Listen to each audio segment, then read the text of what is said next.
Kosova do të përballet sonte me Zvicrën në stadiumin Fadil Vokri në një ndeshje vendimtare për kualifikimet drejt Kupës së Botës. Dardanët ndodhen në vendin e dytë të grupit me 10 pikë, ndërsa Zvicra kryeson me 13 pikë.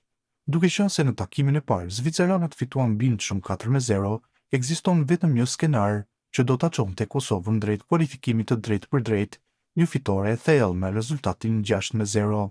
Çdo rezultat tjetër do ta mbante Kosovën në vendin e dytë dhe rrjedhimisht në play-off. Ndeshja Kosovë-Zvicër do të zhvillohet sot me fillim nga ora 20:45 minuta në stadiumin Fadil Vokri në Prishtinë. Dardanët kërkojnë mbështetjen maksimale të tifozëve për të mbajtur gjallë shpresat për një sukses historik dhe mbështetje pritet të kenë pasi të gjithë biletat janë të shitura brenda disa orëve. Përzgjedhësi kombëtare së Kosovës, Franco Foda, ka zgjedhur 23 futbollistë që do të jenë në protokoll për ndeshjen e sotme e martë ndaj Zvicrës. Dardanët janë mikëshirë të helvetikëve në takimin e fundit të grupit B, i cili pritet të zhvillohet në stadiumin Fadil Vokri nga ora 20:45 minuta.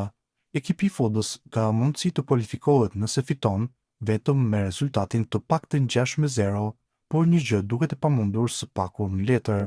Kështu, trajneri gjerman ka vendosur të ruajë disa futbollistë që rrezikojnë të ndëshkohen me karton të verdh dhe të mungojnë në ndeshjet e play-offit.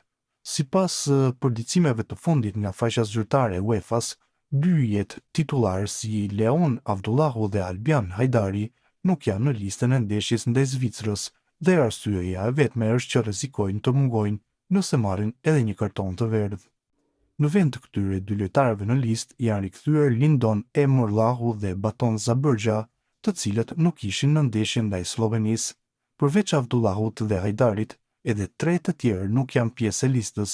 Faton Maloku, Jelëvendin Arjanit Muriqit, të rikthyer nga suspendimi teksa Alert Sadriu dhe Meriton Korenica mbesi në tribunë edhe për këtë ndeshje.